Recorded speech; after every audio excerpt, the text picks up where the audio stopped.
Stock exchange की इमारत की चौथी मंजिल पर लगी आग बुझा दी गई। 4 फायर टेंडर्स, स्नार्कल और वाटर बाउजर ने शोले बुझाए। कूलिंग का अमल जारी। ट्रेडर्स के मुताबिक आग शॉर्ट सर्किट के बायस लगी। एक हॉल मुकम्मल तौर पर जल गया है। आतिशज़दी के बावजूद कारोबार शुरू किया गया। बादस दीगर इक़दामात की वजह से ट्रेडिंग आर्जी तौर पर रोकी गई। ट्रेडिंग 12:25 पर दोबारा बहाल होगी। स्टॉक एक्सचेंज की इमारत की चौथी मंजिल पर लगी आग बुझा दी गई है। 4 फायर टेंडर्स, स्नॉर्कल और वाटर बाउजर ने शोले बुझाए। आपको बताते चलें कि ये आग 8 बजे के करीब लगी थी चौथी मंजिल के एक ऑफिस में, जिसके बाद ये आग फैली, लेकिन हुकाम के मुताबिक ये आग अंडर कंट्रोल ही रही। साथ साथ आपको ये भी बताते चलें कि 10:30 बजे के करीब आग पर काबू पा लिया गया था। बात कर लेंगे फारान से। फारान, बताइएगा ताज़ा तरीन सूरत हाल क्या है? कूलिंग मुकम्मल हो चुकी है? जी बिल्कुल, कूलिंग जो है वो तकरीबन 70 से 80% जो है वो मुकम्मल हो चुकी है। इस वक्त हम पाकिस्तानी स्टॉक एक्सचेंज के बिल्कुल बाहर मौजूद हैं।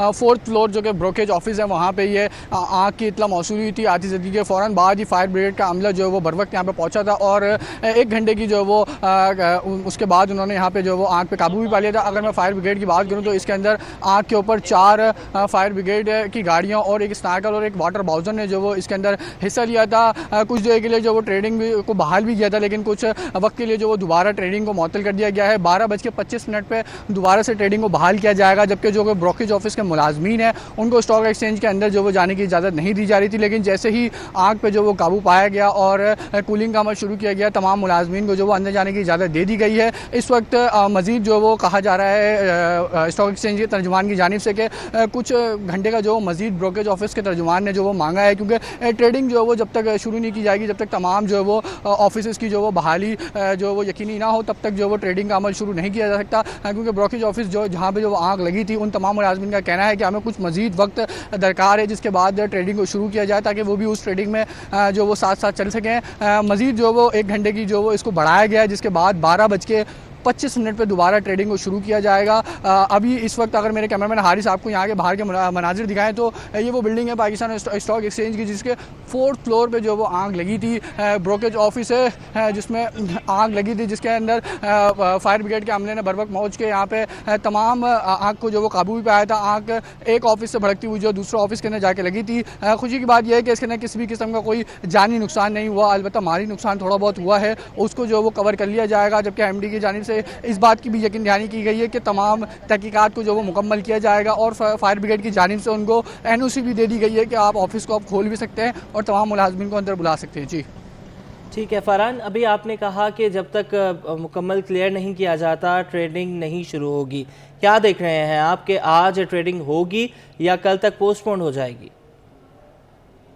जी बिल्कुल, अब से कुछ देर कबल ही MD जो है वो पाकिस्तान स्टॉक एक्सचेंज के MD ने भी अभी मीडिया से ब्रीफिंग करी। उनका यही कहना है कि हमने तो ट्रेडिंग शुरू कर दी थी, लेकिन जाहिर है जब तमाम स्टेक होल्डर्स अपने साथ लेके नहीं चलेंगे तो ट्रेडिंग जो है वो स्मूथली तरीके से नहीं चलेगी, जिसकी वजह से जो ब्रोकेज ऑफिस जो मुतासिर हुआ है उनकी जानिब से MD से जो वो मज़ीद वक्त मांगा गया था। कि हमने देखा था कि कुछ देर बाद ट्रेडिंग शुरू कर दी गई थी, लेकिन उसको दोबारा मुअत्तल किया गया है। सिर्फ उसकी बुनियादी वजह यही है कि जो ऑफिस मुतासिर हुआ है उनके मुलाजमीन जो है वो अब अंदर जा नहीं सकते, क्योंकि उनका सामान जो है वो जल चुका है। वो किस तरीके से जो अपने ऑफिस के अंदर जाएंगे, तो उन तमाम मुलाजमीन की जानिब से जो MD को ये पेशरफ की गई थी कि मज़ीद कुछ घंटे के लिए जो वो ट्रेडिंग को रोका जाए ताकि वो भी जो वो इसके अंदर साथ साथ चल सकें। जिसके बाद MD की जानिब से 1 घंटे की मज़ीद उनको जो है वो रिलीफ दिया गया। और अभी हमने कुछ देर पहले उनकी ब्रीफिंग भी सुनी, उसमें उन्होंने कहा कि मज़ीद उनकी वजह से 1 घंटा बढ़ाया भी गया है। इंशाल्लाह 12:25 पे दोबारा ट्रेडिंग को जो बहाल किया जाएगा, जिसमें तमाम वो मुलाजमीन जिनका ऑफिस मुतासिर हुआ था वो भी इसके अंदर जो वो शिरकत कर सकेंगे और स्मूथली तरीके से दोबारा को आज ट्रेडिंग को शुरू किया जाएगा। जी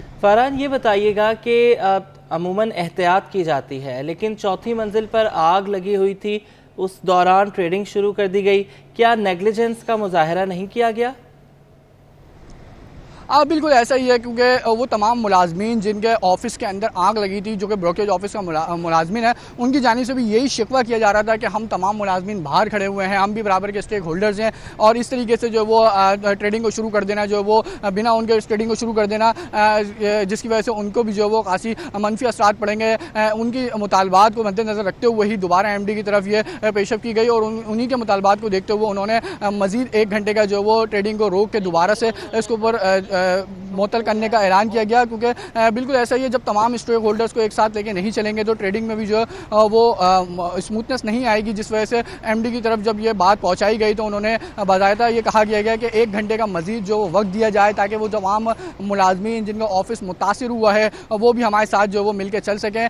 अभी कुछ देर कबल उन्होंने ब्रीफिंग भी की, उन्होंने ये कहा कि अभी तो हमें फायर ब्रिगेड की जानिब से NOC दे दी गई है कि आप जो है वो बिल्डिंग को क्लियर करने के बाद तमाम अमले को वहाँ जाने की इजाज़त दे सकते हैं। अलबत्ता अगर अभी भी ब्रोकरेज ऑफिस के मुलाजमीन की जानिब से कुछ मुश्किलात सामने आई तो लगता यही है कि मज़ीद वक्त दरकार होगा, क्योंकि हमने देखा है कि अंदर जो ऑफिस का हाल है वो इस वक्त पूरी तरीके से जल चुका है, जो सिस्टम्स हैं वो भी जल चुके हैं, क्योंकि एक ऑफिस से आग फैलती हुई दूसरे ऑफिस के अंदर भी लगी है और उसने जो अपनी लपेट में लिया, जिसमें काफ़ी ज़्यादा जो वो सामान जला भी है। इस तरीके से अभी अगर ब्रोकरेज ऑफिस के मुलाजमीन अंदर चले भी जाएंगे तो वो किस तरीके से जो वो एकदम से अपने सिस्टम्स को दोबारा स्टार्ट करेंगे और दोबारा चलाएंगे, उनकी जानिब से अभी तक तो ऐसी कोई पेशरफ देखने में नहीं आई है कि मज़ीद इसको बढ़ाया जाएगा या नहीं बढ़ाया जाएगा। अब से कुछ देर में जो वो वाज़े हो जाएगा कि ट्रेडिंग को जो मज़ीद वक्त दरकार है या मुलाजमीन जो उनका ऑफिस मुतासिर हुआ है वो इसमें शिरकत कर सकेंगे। जी बहुत शुक्रिया फरहान, आपने हमें अपडेट किया। दूसरी जानिब स्टॉक एक्सचेंज में आग पर काबू पाने के बाद क्लियरेंस दे दी गई। 9:30 बजे आग की इत्तलात फायर ब्रिगेड को मौसूल हुई। स्टॉक मार्केट में ट्रेडिंग का अमल 12:25 पर दोबारा शुरू होगा। बात करेंगे वसीम इफ्तिखार से। वसीम बताइएगा।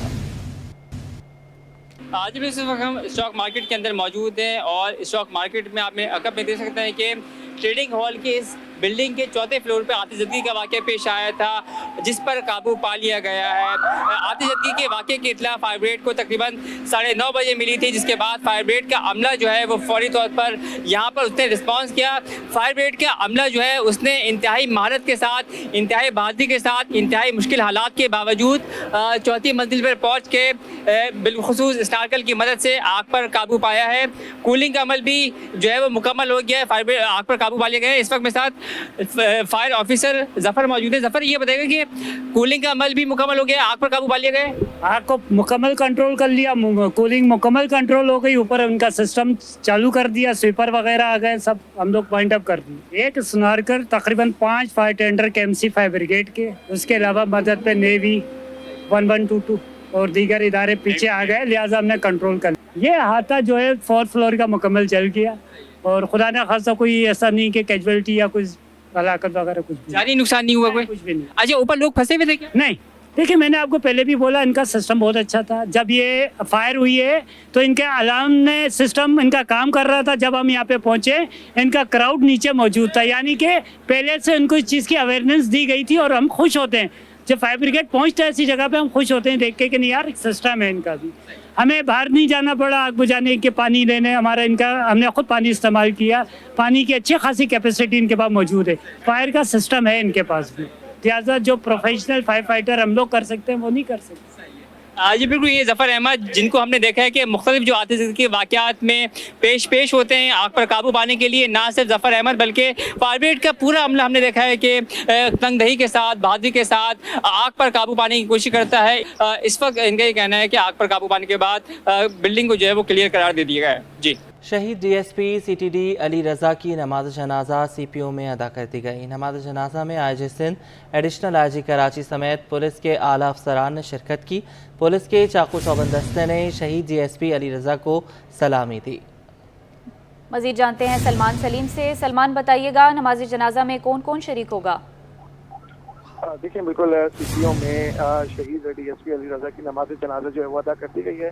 वज़ीर आला सिंध और सूबाई वज़रा के साथ साथ IG सिंध, IG कराची और दीगर जो पुलिस अफसरान है उन्होंने जो है वो शिरकत की।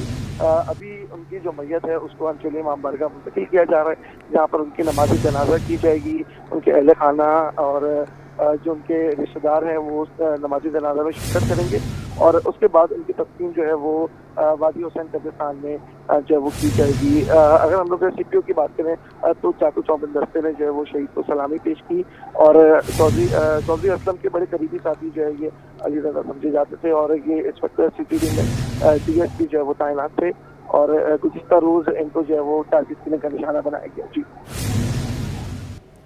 जी सलमान, आपका बहुत शुक्रिया।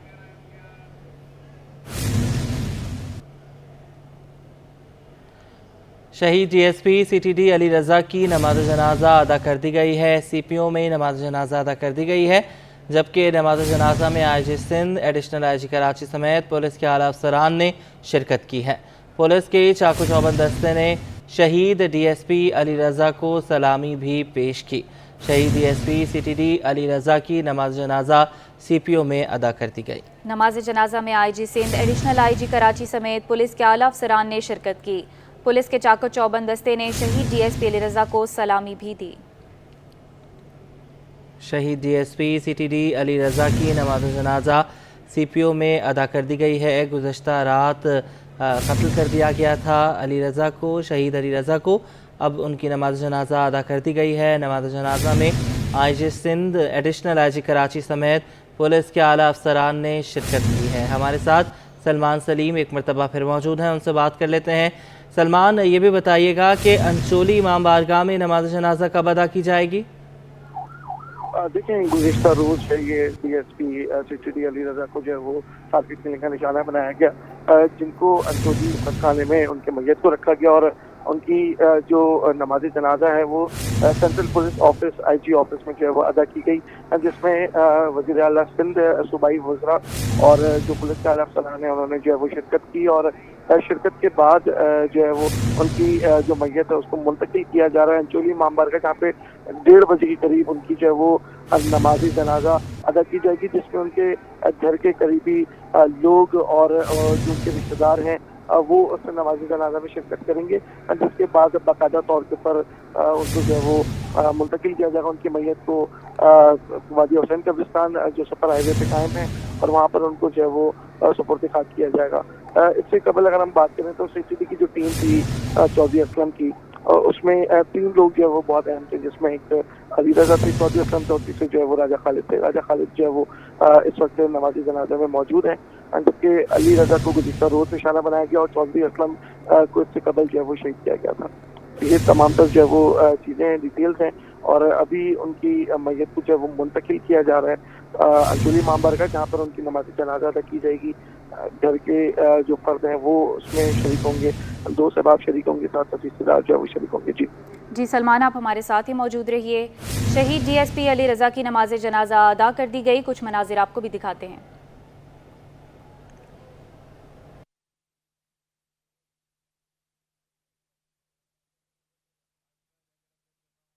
अस्सलामु अलैकुम व रहमतुल्लाह।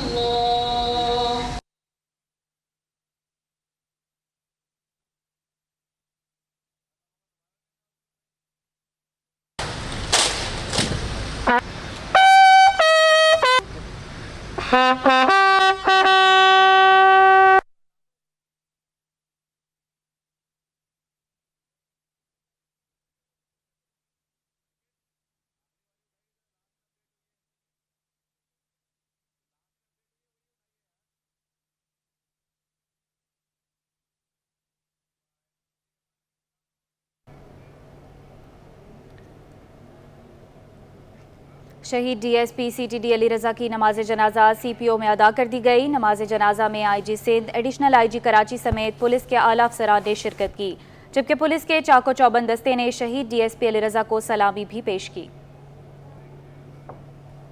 फार्मर्स दूध महंगा करने के लिए फिर सरगर्म, मंगल को कराची में प्रेस कॉन्फ्रेंस करने का ऐलान कर दिया। शाकिर गुजर का कहना है कि जानवरों की खुराक पर टैक्सेस मंजूर नहीं, दूध की पैदावारी लागत बढ़ गई है, कीमत 300 रुपए लीटर की जाए। जी बिल्कुल, डेयरी फार्मर्स दूध महंगा करने के लिए एक बार फिर सरगर्म हो गए हैं। बात कर लेते हैं काविश मेमन से। काविश, बताइएगा। काविश, अगर आप हमें सुन पा रहे हैं, अपडेट कीजिएगा। एक मरतबा फिर दूध महंगा होने की बातें हो रही हैं।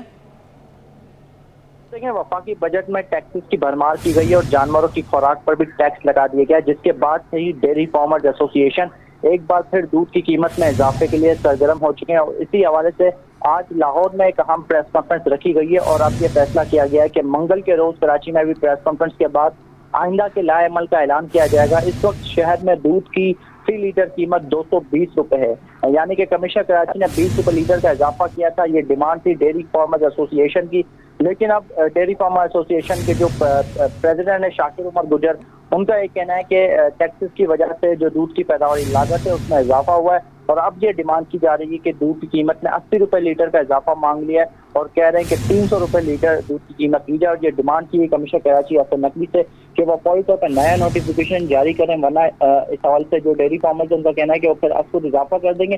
साथ ही साथ देखा जा रहा है कि जब से जो बजट पेश किया है उसमें टैक्सेस के जो इजाफी लगाए गए हैं, साथ ही साथ देख रहे हैं कि जो डब्बे वाली अशिया, पैकेट वाली टेट्रा पैक दूध देखा कि उसमें बड़ा इजाफा देखने में आया। फिर ड्राई मिल्क है वो भी महंगा हो गया। खुला दूध पहले ही 20 रुपए लीटर कमिश्नर कराची इजाफा कर चुके हैं, अब मजीद इजाफे की बात की जा रही है। तो अब आया देखना है कि कल प्रेस कॉन्फ्रेंस में क्या लाएमल का ऐलान किया जाता है और सवाल से कमिश्नर कराची पर एक प्रेशर डालने की कोशिश की जा रही है कि वो दूध की कीमत में इजाफा करे।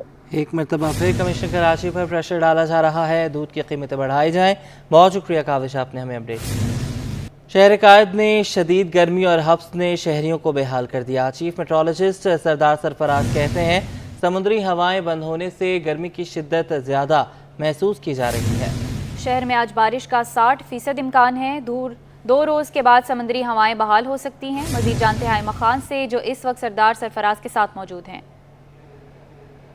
जी बिल्कुल, देखें कराची में जो है वो इस वक्त हब्स की कैफियत बरकरार है और गर्मी की लहर भी जो है वो जारी है।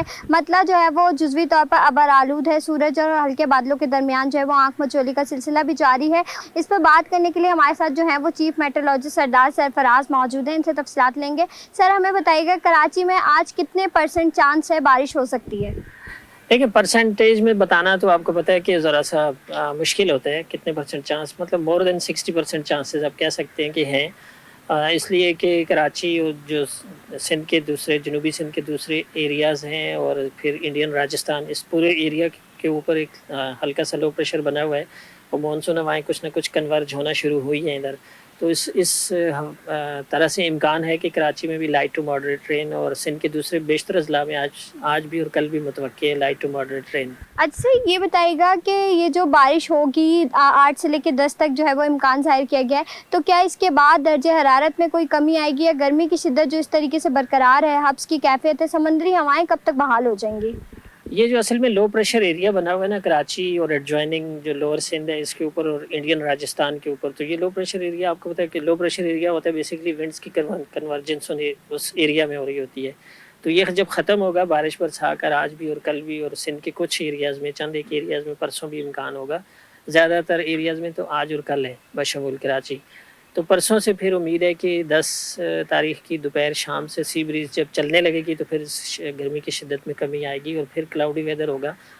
जी बिल्कुल, जैसे कि आपने सुना हमारे साथ जो है वो चीफ मेट्रोलॉजिस्ट सरदार सरफराज मौजूद थे। इनका ये कहना है कि कराची में आज और कल जो है वो बारिश के इम्कानात हैं, जबकि साथ ही साथ ये भी बताया गया है कि कराची में जो है वो 2 दिन के बाद समंदरी हवाएं भी जो है वो बहाल होना शुरू हो जाएंगी। इन दिनों जो है वो समंदरी हवाएं शहर कायद में जो है वो मअतल है, जिसके बाद शहर में जो है हब्स की कैफियत बरकरार है। ताहम आज शाम और रात में जो है वो बारिश का इम्कान भी है। जी, सेक्रेटरी ज़राअत कीमत और रसद रफ़ीक अहमद 10 रोज़ा छुट्टियों पर बैरून मुल्क चले गए।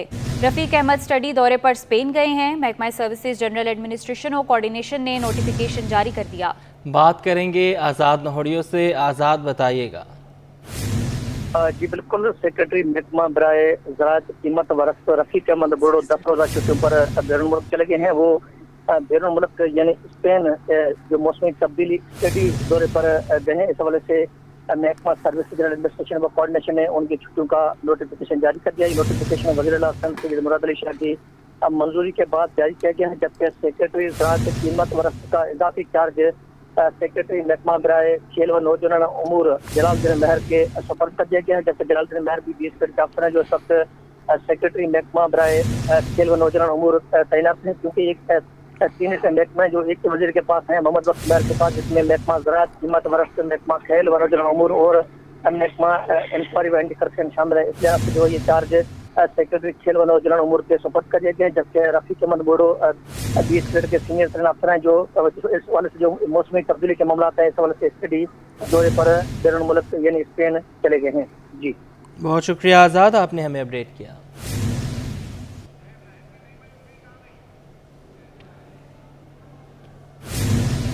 सिंध गवर्नमेंट अस्पताल न्यू कराची में मुतादिद मुलाजमीन के घोस्ट होने का शुबा। अस्पताल इंतजामिया नर्सेज और पैरामेडिकल स्टाफ को फिजिकल वेरिफिकेशन के लिए तलब कर लिया। मज़ीद तफसीलात जानते हैं इब्राहिम रिंद से। जी इब्राहिम।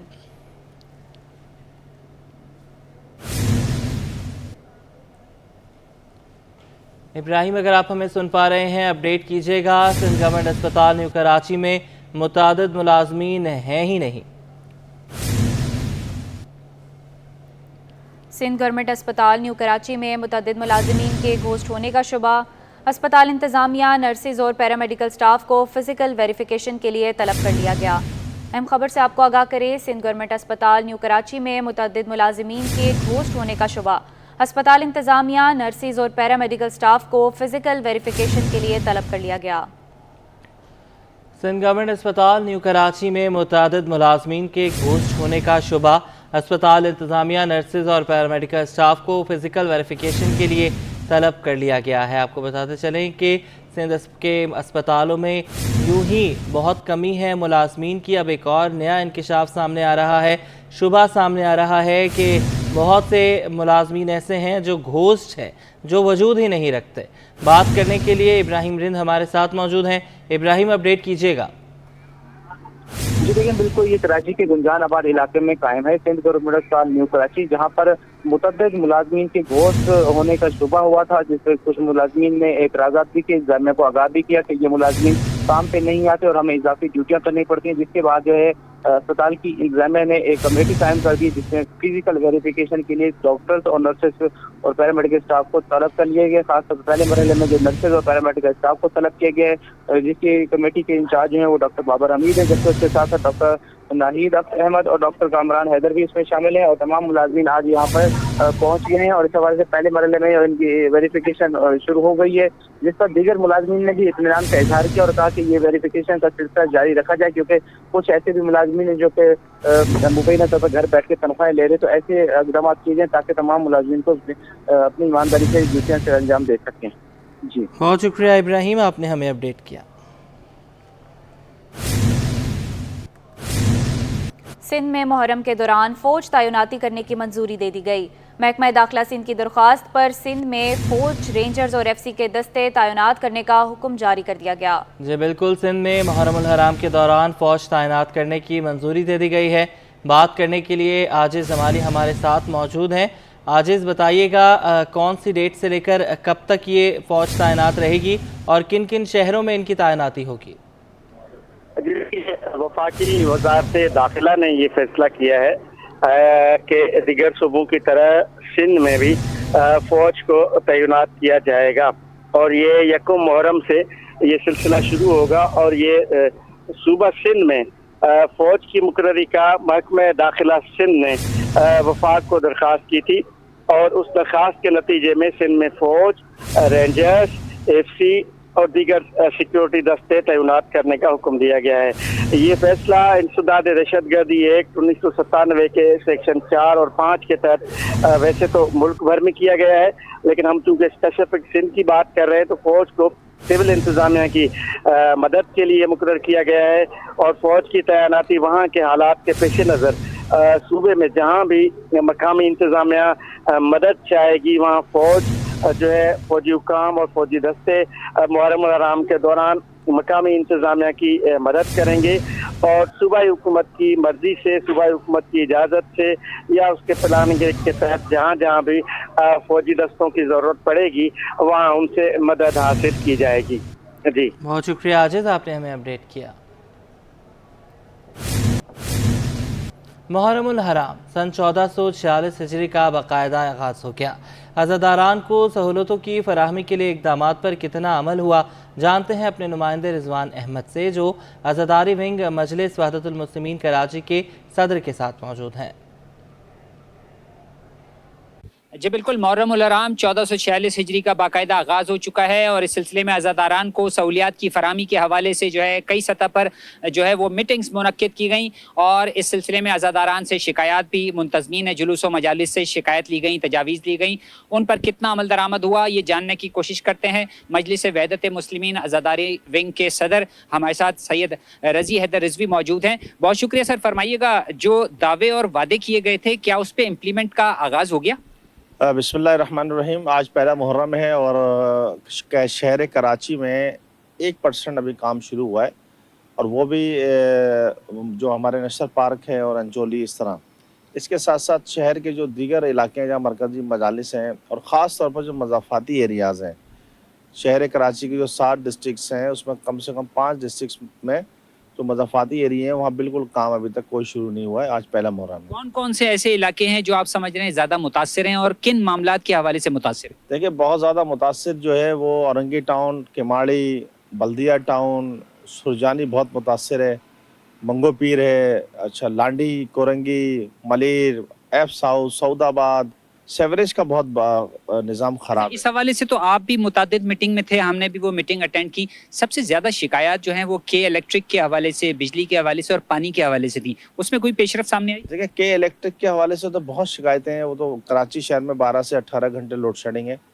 और इसके साथ साथ पानी, जब लाइट ही नहीं है तो पानी तो आता ही नहीं है और पानी तो वैसा ही नहीं है, और जब लाइट आती है तो पानी चला जाता है। तो ये 2 बहुत अहम इशू हैं। बिल्कुल, मुतालबा ये किया जा रहा है कि जो दावे किए गए थे मीटिंग्स में मुहर्रमुल हराम की प्रिपरेशन के हवाले से, उन पर इम्प्लीमेंट जो है वो किसी किस्म का होता हुआ नहीं दिखाई दे रहा है। फौरी तौर पर मुतालबा किया जा रहा है कि बिजली की बिला तात्तुल फरामी और इसके साथ साथ पानी की फरामी और इंफ्रास्ट्रक्चर की बहाली पर तवज्जो दी जाए ताकि अज़ादारान जो है उनको किसी किस्म की कोई मुश्किलात का सामना न करना पड़े। जी, एंटी करप्शन में नामजद ऑफिसर को मैट्रिक बोर्ड का नाज़िम इम्तहानात लगाने की तैयारी। लाड़काना में तैनात ज़हीरुद्दीन भुट्टो को एक बार फिर कराची लाने की कोशिश की जा रही है। ज़हीरुद्दीन भुट्टो को मैट्रिक बोर्ड का नाज़िम इम्तहानात लगाया जा रहा है। ज़हीरुद्दीन भुट्टो को 2021-22 की इंक्वायरी में नामजद किया गया था। बात करेंगे आयमा खान से। आयमा, बताइएगा इस हवाले से। जी बिल्कुल, देखिए गुज़िश्ता कुछ रोज़ कबल जो है वो मैट्रिक बोर्ड में नाज़िम इम्तिहानात को जो है वो मअतल किया गया था। अब उनकी जगह जो है वो एंटी करप्शन में नामजद ऑफिसर को मैट्रिक बोर्ड का नाज़िम इम्तिहानात लगाने की जो है वो तैयारी शुरू की जा रही है। लाड़काना में तैनात ज़हीरुद्दीन भुट्टो को जो है वो एक बार फिर कराची लाने की जो है वो कोशिश की जा रही है। ज़हीरुद्दीन भुट्टो को जो है वो मैट्रिक बोर्ड का नाज़िम इम्तिहानात लगाए जाने की जो है वो कोशिश की जा रही है। राय के मुताबिक ज़हीरुद्दीन भुट्टो को 2021 और 2022 की इंक्वायरी में जो है वो नामजद किया गया था। फरवरी 2024 में एंटी करप्शन वेस्ट ने जो है वो इम्तिहानात में मुबैना तौर पर हेर फेर में शामिल किया था, जबकि जो है वो एंटी करप्शन वेस्ट कराची की इंक्वायरी में जो है वो दीगर अफसरान के हमरा ज़हीरुद्दीन भुट्टो भी जमानत पर है। ज़हीरुद्दीन भुट्टो जो है वो लाड़काना बोर्ड में डिप्टी नाज़िम इम्तिहानात के ओहदे पर फाइज है, जबकि जो है वो वजीर बोर्ड और जामियात के इस फैसले पर तालीमी हलकों में जो है वो तशवीश का इजहार जो है वो किया जा रहा है। जी, बहुत शुक्रिया आयमा, आपने हमें अपडेट किया। चौकंडी का कब्रिस्तान अपने वजूद में सदियों की तारीख समेटे हुए है।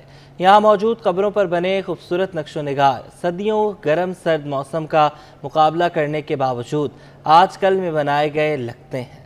चौकंडी कब्रिस्तान के हवाले से जानते हैं आयमा खान की स्पेशल रिपोर्ट में।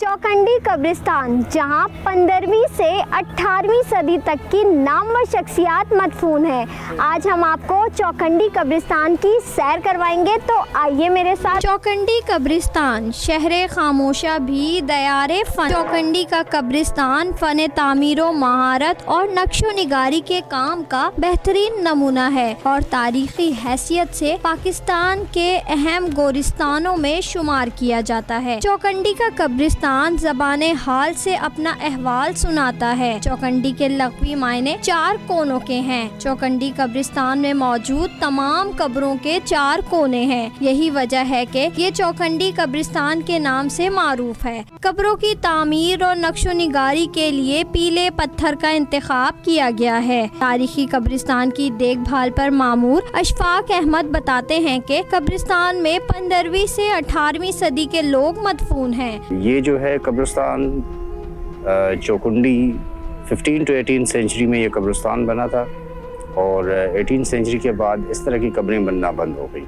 चौकंडी के कब्रिस्तान में तमाम मकबरे ज्यादातर पीले और रेतीले पत्थरों से तामीर किए गए हैं। चलिए अब आपको दिखाते हैं सरदारों की कब्रें। चौकंडी कब्रिस्तान में ये हैं सारी सरदारों की कब्रें, जहाँ पे इनके पूरे खानदान भी मदफून हैं। मुस्ततील नुमा कब्रें अमूमन 2.5 फीट चौड़ी, 5 फीट लंबी और 4 से 6 फीट ऊंची हैं। कब्रों पर बाकायदा नक्शो निगारी की गई है। नक्काशी में फूल फूल, मुख्तलिफ डिज़ाइन, मिस्र के बादशाहों के ताज से मिलते जुलते सरहाने और जालियाँ तामीर की गई हैं। कुछ कब्रों पर बुलंदो बाला गुंबद भी तामीर किए गए हैं, जो इस बात की निशानदही करते हैं कि चौकंडी के कब्रिस्तान में आम लोग दफन नहीं। अशफाक अहमद बोले, कब्रिस्तान में बेशतर कब्रें जोखियों खानदान से ताल्लुक रखने वालों की हैं। यहाँ बलोच कबाइल के भी लोग मदफून हैं। कब्रिस्तान जो है जोखियों और बलोचों का कब्रिस्तान है, जिसमें मुख्तलिफ जो है उन्होंने डिज़ाइन जैसे आपने देखी है वहाँ पे, तो डिज़ाइंस दी हुई हैं और उसमें जगजों की निशानियाँ दी हुई हैं, औरतों के ज़ेवरात दिए हुए हैं, मुख्तलिफ चीज़ें दी हुई हैं। कब्रिस्तान में मर्द और औरतों की कब्रों की अलग अलग तरीके से शनाख्त की जाती है। मर्दों की कब्रों पे बनी हुई है पगड़ी, तलवारें और तीर, जबकि औरतों की कब्रों पे बने हुए हैं जेवरात और मालाओं के नक्शो निगार। इस कब्रिस्तान की एक और ख़ास बात यह है कि यहाँ मर्दों और ख़वातीन की कब्रों की मुनफरिद पहचान रखी गई है। मर्दों की कब्रों पर खूबसूरत डिज़ाइन बनाए गए हैं और इसके अलावा तलवारबाजी, घुड़सवारी और खंजर वगैरह के नक्श कुंदा हैं, जबकि ख़वातीन की कब्रों पर खूबसूरत जेवरात बनाए हुए हैं। तमाम नकूश को देखकर हैरानी होती है कि जब साइंसी आलात भी मौजूद नहीं थे, तब इस वक्त कई तहों पर मुश्तमिल ये नक्श कैसे रत्ती बराबर फ़र्क के बगैर बनाए गए हैं। कब्रों पर डिज़ाइन इस महारत से बनाए गए हैं कि दूसरी लेयर्स में रखे गए पत्थर से मुताबिकत रखते हैं, बल्कि इनकी शान और बढ़ा देते हैं। चौखंडी का कब्रिस्तान अपनी फनकाराना महारत और नक्शो निगारी के काम का आला नमूना है और अपनी फ़न तामीर में अपनी मिसाल आप है। कैमरामैन वाहिद खान के साथ आइमा खान, सिटी 21। वाटर कॉरपोरेशन ने सब सॉइल के लाइसेंस के लिए फॉर्म फराहम करना शुरू कर दिए। एमडी वाटर कॉरपोरेशन का कहना है कि ज़ेर ज़मीन पानी के लाइसेंस तमाम कवायद व ज़वाबित और शफाफियत के मुताबिक जारी किए जा रहे हैं। बात कर लेते हैं एहसन अब्बासी से, अपडेट कीजिएगा।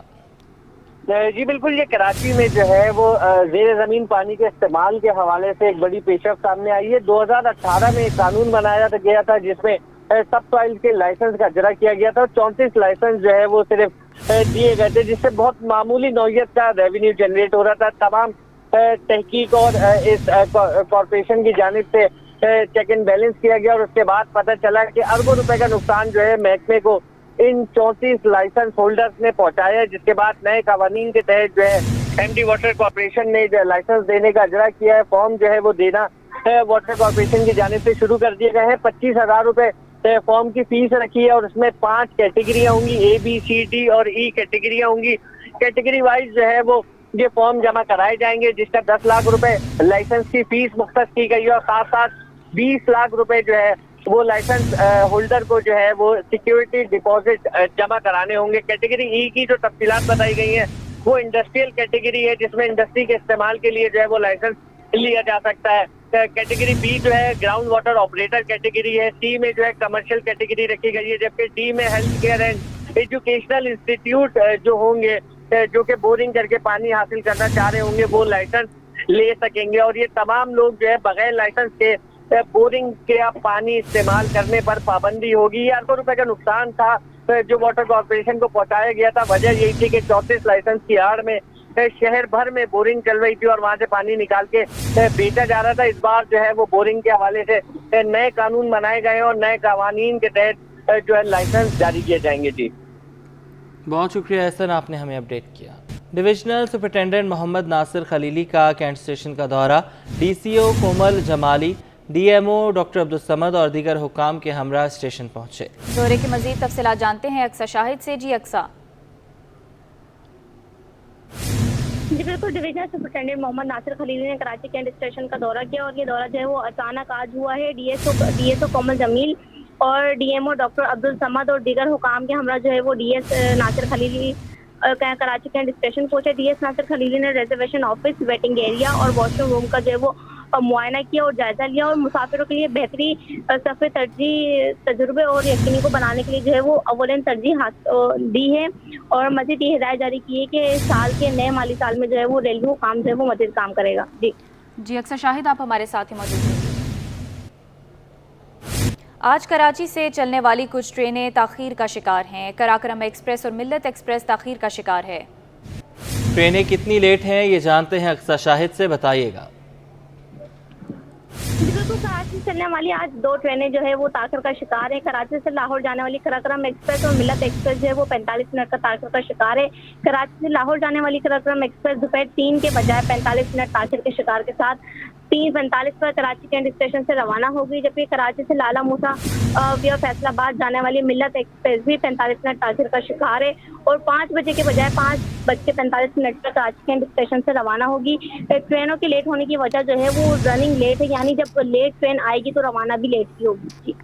जी अक्सर शाहिद, आपका बहुत शुक्रिया। मखदूमाबाद कोऑपरेटिव हाउसिंग सोसाइटी के इंतखाबात, अदालती हुक्म पर नाज़िर सिंध हाई कोर्ट की सरबराही में इंतखाबाती अमल कामयाबी से मुकम्मल। नाज़िर सिंध हाई कोर्ट जहांगीर खान ने इंतखाबी अमल का खुद जायजा लिया। आपको बताएं, मखदूमाबाद कोऑपरेटिव हाउसिंग सोसाइटी के इंतखाबात, अदालती हुक्म पर नाज़िर सिंध हाई कोर्ट की सरबराही में इंतखाबाती अमल कामयाबी से मुकम्मल। बात करने के लिए मुमताज़ जमाली हमारे साथ हैं, बताइएगा। देखिए महमूदा, मखदूमाबाद कोऑपरेटिव हाउसिंग सोसाइटी में इंतखाबात का मामला था। रहायशियों ने वहाँ पर इंतखाबात होने से मुतल्लिक जो है वो एक सुप्रीम कोर्ट में दरख्वास्त दायर की थी, जिसके बाद अदालत में जो है वहाँ पर इंतखाबात कराने का हुक्म दिया था, जबकि अदालती हुक्म पर नाज़िर सिंध हाई कोर्ट की सरबराही में ये इंतखाबी अमल जो है वो कामयाबी से मुकम्मल हो चुका है। नाज़िर सिंध हाई कोर्ट जहांगीर खान ने इंतखाबी अमल का खुद जायजा लिया। अदालत ने 25 मार्च 2024 को इंतखाबात कराने का हुक्म दिया था, जबकि अदालत ने नाज़िर सिंध हाई कोर्ट की निगरानी में ये इंतखाबात कराने का हुक्म दिया है। इंतखाबात से मुतल्लिक नाज़िर सिंध हाई कोर्ट ने रिपोर्ट भी जो है वो तैयार कर ली है, जो कि अदालत में जमा कराएंगे। इंतखाबात न होने के खिलाफ रिहायशियों ने सिंध हाई कोर्ट में दरख्वास्त दी थी, जिस पर 25 मार्च 2024 को अदालत ने जो है इंतखाबात कराने का हुक्म दिया था। जी बहुत शुक्रिया मुमताज़, आपने हमें अपडेट किया। जिंदगी भर इंसानियत की खिदमत करने वाले अब्दुल सत्तार ईदी की आज 8वीं बरसी मनाई जा रही है। अब्दुल सत्तार ईदी के साहिबजादे फैसल ईदी कहते हैं, वालिद के तमाम मिशन पूरे करूंगा। अब्दुल सत्तार ईदी आज भी आवाम के दिलों में बसते हैं। मजीद जान लेते हैं इब्राहिम रेंज से, बताइएगा मजीद क्या कहना है फैसल ईदी का। देखिए, बिल्कुल इंसानियत की खिदमत में अपनी ज़िंदगी वक्फ़ करने वाले अब्दुल सत्तार ईदी की आज 8वीं बरसी मनाई जा रही है और उनको तमाम अफराद जो हैं वो उनकी खिदमत पे जो उनको सलाम पेश कर रहे हैं और वो आज भी लोगों के दिलों में बसते हैं। तो इस हवाले से हमारे साथ उनके साहिबजादे मौजूद हैं, फैसल ईदी साहब, उनसे पूछेंगे कि वो क्या कहेंगे। सर, आप बताइए कि कितनी बड़ी खिदमत है, आज भी लोग उनको याद रखते हैं, क्या कहेंगे आज के दिन के हवाले से? मतलब ईदी साहब की आज बरसी है, 8वीं बरसी है और आज ईदी साहब, ईदी सेंटर के जितने भी ईदी होम्स हैं उनमें बच्चे, बूढ़े, जवान, इवन जो जहनी तौर पे अपसेट हैं वो लोग कुरान ख़वानी कर रहे हैं, तस्बीह पढ़ रहे हैं और ईदी साहब के लिए दुआएं कर रहे हैं, मम्मी के लिए भी कर रहे हैं। और बस हमारे लिए एक बड़ा दिन है। ईदी साहब को आज हमने खोया था और हम बहुत तकलीफ़ में थे और वो दिन हमसे भूला नहीं जाता। लेकिन ईदी साहब का मिशन जारी है और इंशाल्लाह जारी रहेगा और कायम व दायम रहेगा जब तक हम ज़िंदा हैं, बल्कि हमारी आने वाली नस्लें भी जो है वो इस मिशन को चलाएंगी। और पाकिस्तान की तरक्की के लिए ईदी साहब से मेरी बातें भी होती थी, हम प्लान करते थे और वो अब चीज़ें जो है वो मैं इम्प्लीमेंट कर रहा हूँ। आज मशीनें हमारी उतर रही हैं, लाहौर से हमने इम्पोर्ट की थी और एक कोर्स शुरू कर रहे हैं। मतलब हमारा एक इंस्टीट्यूट है, ईदी institute of science and technology का, उसके लिए हम नए कोर्सेज़ की तैयारियां कर रहे हैं। तो मुझे बहुत ही खुशी थी, आज मेरी अभी साथ ईदी से भी बात हो रही थी, तो इंशाल्लाह नए पहलुओं की तरफ भी हम जा रहे हैं। और जैसे ईदी साहब ने इंसानियत की खिदमत में काम किया है तो इंशाल्लाह तालीम की मैदान में भी हम इंशाल्लाह बड़े बड़े काम करेंगे और लोगों को जितना हमारी तरफ से हो सकेगा देंगे। बहुत शुक्रिया। ये थे फैसल ईदी साहब, उनके साहिबजादे। इनका कहना था कि आज जो 8वीं बरसी के मौके पर तमाम एम्प्लॉयज़ हैं उनके लिए कुरान ख़वानी भी करा रहे हैं, फातिहा ख़वानी भी कर रहे हैं, उनकी खिदमत पे उनको खराज अक़ीदत भी पेश कर रहे हैं। तो उनकी खिदमत को कभी फरामोश नहीं किया जा सकता। जी। सिंध स्पोर्ट कॉम्प्लेक्स नाज़िमाबाद में होने वाली all Sindh inter district karate championship Sanghar की जीत पर इख्तिताम पजीर हो गई। कराची ने दूसरी और हैदराबाद ने तीसरी पोजीशन हासिल की। मजीद बता रहे हैं अपने नुमाइंदे जावेद इकबाल। जी जावेद। जी मैं सर मौजूद हूँ Sindh sport board complex Nazimabad में, जहाँ पे all Sindh inter district karate championship के मुकाबले जारी हैं और हमारे साथ मौजूद हैं chairman Sindh karate association Naseem Qureshi साहब। हम इनसे बात करेंगे। नसीम साहब, किस तरह मुकाबले हो रहे हैं, कितना बेहतरीन रिस्पॉन्स आ रहा है? सर सुबह 10 बजे से हमारे मुकाबले जारी हैं, इंडिविजुअल काता हुआ, टीम काता हुआ और फिर -40 kg से 5-5 kg के फ़र्क से जो हमारे रूल में है, हमारे उसके मुकाबले जारी हैं। माशाल्लाह काफ़ी मुकाबले जो हमारे फाइनल तक पहुंच चुके हैं। अब इंशाल्लाह बाकी मुकाबले जो फाइनल मुकाबले हैं वो हमारे चीफ गेस्ट इंशाल्लाह सेक्रेटरी स्पोर्ट्स हैं, उन्होंने कंफर्म किया हुआ है। सेक्रेटरी स्पोर्ट जैसे आएंगे हम उनके सामने फाइनल करवाएंगे इंशाल्लाह। ये तला है डिस्ट्रिक्ट हैदराबाद से है और ये दरिया खान है डिस्ट्रिक्ट सांगड़ के हैं। ये दोनों हमारे नेशनल प्लेयर हैं। अभी गुज़िश्ता नेशनल चैम्पियनशिप खेलने लाहौर भी गए हुए थे, काफ़ी मेडल सिंध के लिए लाए हैं और हमें उम्मीद है कि ये अपनी तैयारियां भरपूर करेंगे और इंशाल्लाह ताला साउथ एशिया से भी कोई ना कोई मेडल लेके आएंगे। अच्छा तला, कितनी मेहनत हुई है, कितनी प्रैक्टिस हो रही है, क्योंकि अच्छा रिजल्ट देना है? देखें मेहनत तो बहुत ही करते हैं, क्योंकि पहले सिंध लेवल पे खेलते हैं, फिर नेशनल लेवल पे, फिर इंटरनेशनल लेवल पे, तो हमें बहुत सारे इवेंट्स भी मिलते हैं खेलने के लिए। हमारे सर नसीम बहुत सारे इवेंट्स अरेंज करते हैं हमारे लिए और हमें मज़ा भी आता है इवेंट खेलने के लिए। आप सांगड़ से हैं, कितनी तैयारी हो चुकी है अब तक और उम्मीद होगी कि अच्छा रिजल्ट आएगा, मेडल लेकर आएंगे आप लोग साउथ एशियन? इंशाल्लाह हम मेहनत जारी है हमारी, दिन रात मेहनत करते हैं, अल्लाह का शुक्र है। और इस चैम्पियनशिप में मैंने क्वालिफाई भी किया है, इंशाल्लाह आगे भी क्वालिफाई करता रहूँगा सिंध में, नेशनल में इंशाल्लाह आगे और ज़बरदस्त मेहनत और बहुत सी सर की मेहरबानी है। खतरनाक खेल नहीं है कराटे? ये एक गेम है, मतलब स्पोर्ट्स है, ये मार धाड़नी, ये टच फाइट है, अपने खुद को डिफेंस करने के लिए फाइट होती है। बहुत शुक्रिया, बेस्ट ऑफ लक। सुना आपने कि भले ऑफिशियल हों या खिलाड़ी बड़े पुरज़म हैं और अगला जो इवेंट है उसकी तैयारी भी हो रही है, साउथ एशियन चैम्पियनशिप होनी है बांग्लादेश में। इनका कहना है कि कोशिश करेंगे ज़्यादा बेहतर तैयारी के साथ जाएं और मेडल जीत कर वापस आएँ। जी Usman institute of technology university में फाइनल ईयर के तलबा के प्रोजेक्ट्स की नुमाइश का इनेकाद किया जा रहा है। तलबा ने इलेक्ट्रिकल इंजीनियरिंग से मुतल्लिक 50 से ज़ायद प्रोजेक्ट्स नुमाइश के लिए पेश कर दिए। मज़ीद बात करेंगे सैयद उबैर राशिद से। जी आज बिल्कुल देखिए, इस वक्त मैं मौजूद हूँ Usman institute of technology UIT में और UIT के ज़ेर एहतमाम आज फाइनल ईयर प्रोजेक्ट की नुमाइश का जो इनेकाद है वो यहाँ पर किया गया है। और मैं आपको ये बताऊँ कि इलेक्ट्रॉनिक इंजीनियरिंग से मुतल्लिक यहाँ पर जो तलबा व तालिबात हैं फाइनल ईयर के, तो उन्होंने यहाँ पर 50 से ज़ायद प्रोजेक्ट्स जो है उसकी नुमाइश यहाँ पर की है और मुख्तलिफ यहाँ पर प्रोजेक्ट्स हमें देखने को नज़र आते हैं।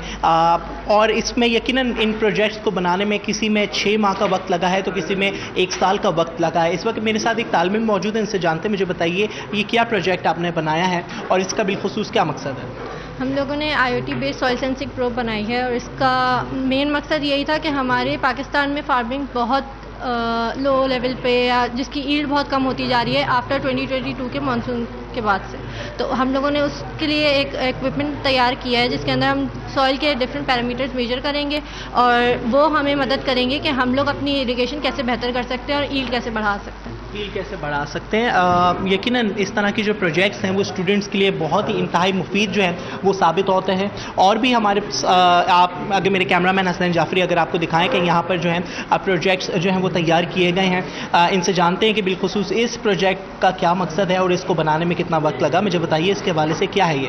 अस्सलाम, ये बेसिकली मटेरियल हार्डनेस टेस्टर का प्रोजेक्ट है और ये इंडस्ट्रियल बेस्ड प्रोजेक्ट है जिसका हम किसी भी मटेरियल की हम हार्डनेस टेस्ट कर सकते हैं। अच्छा, ये ऑटोमोबाइल इंडस्ट्रीज़ वगैरह या फिर शिपयार्ड्स वगैरह में यूज़ होता है कि हम हमारी जैसे शिप है तो उसकी हम हेल्थ चेक करते हैं कि इसकी हेल्थ है शिप की कितनी है, हम इसको ज़्यादा गहरे पानी में लेके जा सकते हैं। ग्लेशियर्स वगैरह से अगर ये टकरा जाए तो इसकी हेल्थ में कोई डिफरेंस आएगा या नहीं आएगा, ये बेसिकली वो मेजर करने के लिए प्रोजेक्ट है। ठीक है जी, जैसे कि उन्होंने बताया कि ये सॉलिड इक्विपमेंट से मुतल्लिक मेजरमेंट के हवाले से जो है ये प्रोजेक्ट जो है तैयार किया गया है। UIT के ज़ेर एहतमाम हर साल जो है फाइनल ईयर एग्जीबिशन का इनेकाद किया जाता है और शोबा इलेक्ट्रॉनिक इंजीनियरिंग के ये तलबा व तालिबात हैं जिन्होंने आज यहाँ पर प्रोजेक्ट्स जो है वो नुमाइश के लिए पेश किए हैं। जी।